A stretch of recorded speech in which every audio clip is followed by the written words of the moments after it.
이게 근데 워낙 대선 기간이 짧았고 이게 갑자기 치러진 대선이니까요. 그리고 국민들이 뭔가 정책에 대해서 비교해보고 후보를 판단할 시간도 좀 짧은 상황인데 세 번의 토론회는 좀 짧았다는 생각도 좀 들고 그리고 맞습니다. 계속해서 뭔가 제대로 된 답변보다는 좀 말을 그냥 이렇게 돌리기 급급했던 느낌이 좀 있어요. 맞아요. 동문서답의 예. 토론이죠. 특히 그럼 이재명 후보. 이거 가지고 좀 뭔가 평가가 가능할까요? 국민들 보시기에 느낌만 남잖아요. 사실 내용보다는 뭔가 느낌? 그러니까요. 제가 알기로는 내일부터 사전투표잖아요. 네. 그러면서 이제 선거의 반이 끝난 거잖아요. 반보다 더 끝난 거죠. 네. 근데 제가 알기로는 민주당은 아직 공약집을 안 냈어요. 아, 어젯밤까지 그래요? 안 나와 있었어요. 아직도 안 나왔나요? 예. 이건 언제까지 내야 된다는 뭐 그런 룰이 없습니다. 룰이 그래서 없어요? 저희도 사실 지난 월요일에 내면서 되게 죄송했어요, 국민들께. 근데 저희는 후보가 너무 늦게 정해져서 정말 후보랑 저희 당에서 준비한 거랑 제가 이제 공약 단장이니까 정말 열심히 일을 했거든요. 예. 정말 감금돼서 일할 정도로 네. 정말 다른 것은 전혀 못하고 네. 정말 밤늦게까지 정말 같이 일하는 분들이 너무 힘들었는데 그렇게 해서 월요일에 나온 게 너무 죄송스러워요. 왜냐하면 그 공약을 보고 생각할 시간을 드려야 되는데 근데 민주당은 아직 안 나왔어요. 아니 거의 단독 후보로 지난 3년을 대선만 준비한 분들이 네. 지금 공약집을 안 냈다는 거는 어젯밤까지 안 나왔는데 오늘 새벽에 나왔을 수도 있지만 참 희한한 일입니다. 이게 인수위도 없고요. 6월 3일 지나면 6월 4일부터는 대통령이잖아요. 그럼 공약이라는 게 사실상의 인수위 끝나고 나오는 백서처럼 뭔가 되게 중요한 내용일 텐데 이걸 아직까지 안 내면은 국민들로부터 숨기는 거죠. 그 정도 되면. 정말 3년 내내 거의 단일 후보로 당대표의 자원을 쓰면서 선거 준비를 했는데 네. 지금 사전투표 하루 전까지 공약집이 아직 안 나와 있다는 거는 저는 어떻게 해도 변명이 안 되는 것 같아요. 그럼 지금 이재명 후보가 다니면서 여러 가지 좀 약속들을 하잖아요. 공약집에는 뭐 담길지 안 담길지 모르는 거고 그건 또 나중에 어떻게 될지 모르는 말들이네요. 그렇죠. 지금 왜냐하면 상황이라면? 선관위에 10대 공약을 냈긴 했지만 그 네. 10대 공약은 그냥 일찍 낸 거고 그걸 또 수정하는 기간들이 지금까지 있는 거거든요. 네. 그래서 최종적으로는 공약집입니다. 근데 지금 그 국민들 앞에 대선에 관한 그 약속을 아직까지도 하지 않고 사전투표 오늘쯤 나오겠죠. 오늘이나 예. 내일에 나오지 않을까 오늘은 싶은데. 나와야겠죠. 투표 전날이면. 예. 근데 그거를 전혀 지금 국민들에 대한 책임을 생각하지 않는다는 느낌이 들어요. 지금 뭐 그런 생각은 좀 듭니다. 일부 보도들이 나오고 있는 걸 보면 그 전체 공약도 있고 지역별 공약도 있고 뭐 직군별도 있고 이렇잖아요. 근데 민주당의 부산 지역 공약집에서 HMM 이전 관련 내용이 빠졌다 뭐 이런 내용이 있어요. 그래서 아직 공약집이 나온 건 아닙니다만 이제 빠졌다라는 얘기가 좀 나오는 상황 같고 그러다 보니까 이재명 후보가 이전 방침에는 변함이 없다 이런 말까지 좀 했거든요.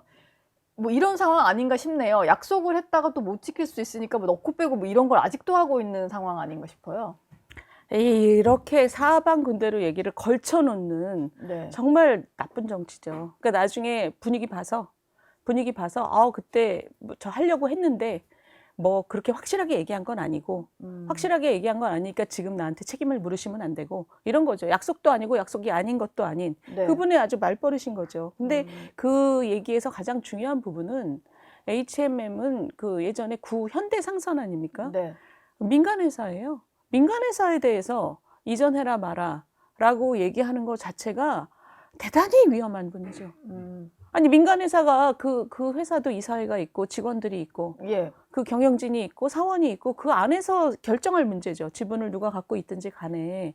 근데 그런 얘기 다 지금 치우고 그걸 옮겨버리겠다라고 얘기하는 거는 그분이 이 경제와 민간 부분을 다 자기 아래로 지금 내리 깔고 있는 거죠. 그분이 세상을 보는 방식이 나타나는 거예요. 예. 대단히 위험하죠.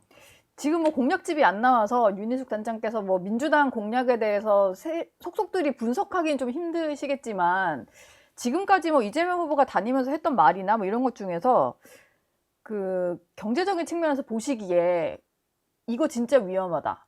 이러면은 이거 정말 실현되면 나라 망하겠다. 뭐 이런 대표적인 얘기가 있을까요?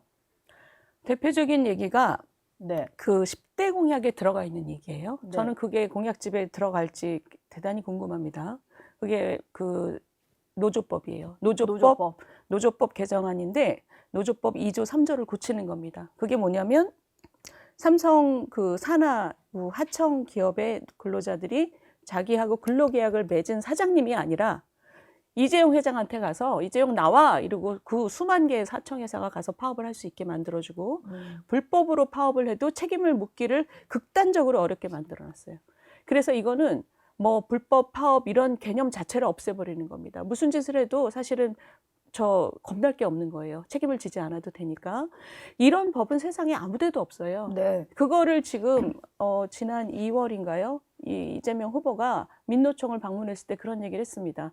8년 전 탄핵 때도 그렇고 이번 탄핵 때도 그렇고 민노총의 그 역할이 가장 컸다. 고맙다. 잘하겠다. 예. 그런 그 맥락 속에서 저는 그 노랑봉투법이라고 얘기되는 그 노조법의 노조법. 개정안이 지금 계속 얘기되고 있어요. 그때도 나중에 그런 얘기를 청구서가 하셨고. 날아오겠네요. 그렇게까지 얘기를 했으면. 그러니까 저는 그게 한 나라의 경제 생태계를 망쳐버릴 법이라고 생각해요. 왜냐하면은 우리나라 구조가 지금 이런 하청 구조가 경제를 뒷받침하는 그 구조거든요. 근데 그거를 나하고 근로계약을 맺지 않은 당사자한테 가서 파업할 수 있게 만들어주는 법은 세상에 어디도 없어요. 근데 그런 법을 지금 만들어 놓고 이거는 근로자들한테도 대단히 위험한 법입니다. 왜냐하면 회사가 있고 나라가 있어야지 이 근로자들이 살 수 있잖아요. 근데 이거는 정말 전체 시스템을 망가뜨리는 법이기 때문에 그러니까 문재인 대통령도 중간에 접었던 거예요. 자기가 잘 모르고 얘기했던 거를 대통령 네. 하면서 접은 건데 네. 이거는 거의 뭐 돌격대처럼 우리를 위해서 뛰어줘. 무슨 일 있으면 길에 나와서 데모해 주는 거 알지? 그러면 우리가 해줄게. 이 법으로 너네가 원하는 거 해줄게. 이거는 그러니까 나라 망치는 결탁이고 유착이에요. 이런 것들을 정말 저희가 이 국민의힘이 정말 열심히는 했지만 이 법을 막기 위해서 열심히는 했지만 지금 정말 어려운 상황이죠. 국민들께서 이 노조법 개정안이라는 게 저희가 근로자들을 위한 당입니다. 그런데 예, 네. 이런 법은 나라 전체가 망하는 법이에요. 그거를 본인들의 정치적인 이득을 위해서 자, 우리를 위해 띄워줘. 우리를 위해 당신들이 열심히 띄워주고 데모 열심히 해주면 우린 이런 거 해줄게. 이런 식의 결탁이 지금 이 작동하는 나라라는 게 너무 슬픈 거죠. 예. 담길지 한번 봐야 되겠네요. 그쵸. 10대 공약에는 있다고 하니까.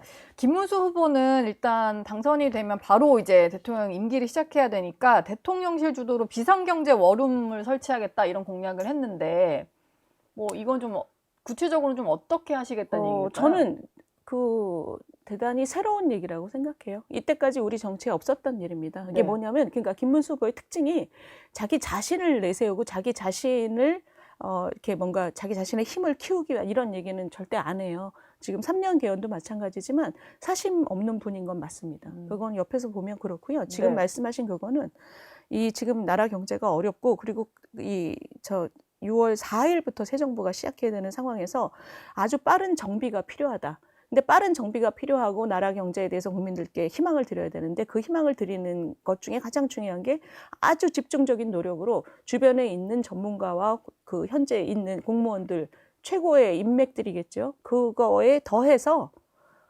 기업인과 소상공인 대표를 같이 불러서 네. 이 우리 비상 대책을 지금 같이 만들겠다. 이렇게 지금 계획을 말씀을 하신 거예요. 예. 그래서 저는 굉장히 좋은 내용이라고 생각합니다. 우리 경제를 굴러가게 만드는데 가장 중요한 사람들, 전문적인 식견이 있는 사람들, 그리고 현장에 기업을 경영하는 사람들, 그리고 정말 밑바닥 경제, 우리 뿌리 경제를 경험하고 있는 소상공인 대표까지 모여서 여기에는 본인의 사람에 대한 얘기가 없잖아요. 본인의 옆에서 지금 도운 사람들, 그런 사람들을 자기가 어떻게 쓰겠다 이런 얘기가 아니라 나는 그러지 않겠습니다. 우리 경제에 가장 중요한 사람들을 지금 모아놓고 제대로 한번 대책을 국민들께서 안심할 수 있도록 만들겠습니다.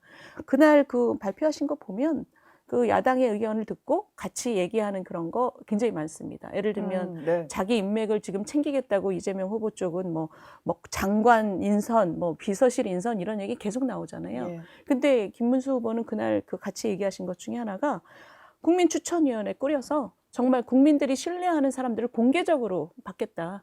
공개적으로 내각에 어떤 사람들이 들어가면 좋겠는지 그 네. 이유는 무엇인지를 받겠다. 그러니까 그런 분들이 추천받은 분들이 뭐 야권의 배경을 가질 수도 있는 거고, 근데 지금 국민 통합을 위해서 김문수 후보는 자기 기득권을 완전히 내려놓는 거죠. 나하고 친한 사람, 날 도와준 사람 이런 게 아니라 국민들로부터 추천을 받아서 우리 나라의 통합을 위해서 가장 훌륭한 사람을 지금 그 내각에 구성하겠다. 굉장히 훌륭한 얘기죠, 사실. 예. 이런 얘기들을 좀 하고 계시는 상황이고, 뭐, 마지막에 좀 결집은 하는 느낌이기는 합니다만, 선거가 이제 당장 내일부터 사전투표니까, 마지막 하나 남은 게 이준석 후보와 과연 단일화가 될 것이냐. 근데 오늘이 사실 마지노선인 것 같고, 사실 오늘 아침 정도까지 안 되면 그냥 안 되는 거다. 뭐 이런 얘기가 있어서 좀 물 건너갔다라는 말이 많이 나오는 것 같은데, 지금 국민의힘의 좀 스탠스가 궁금합니다. 그냥 삼자구도라고 생각하고 여기서도 이길 수 있다. 뭐 이런 전략으로 가시는 건가요? 저는 지난번 단일화도 그랬고 이번 단일화도 그랬고 누가 되는지보다 그 과정이 되게 중요하다고 생각해요. 그러니까 예. 국민들한테 저 사람들 저렇게 힘을 모았구나.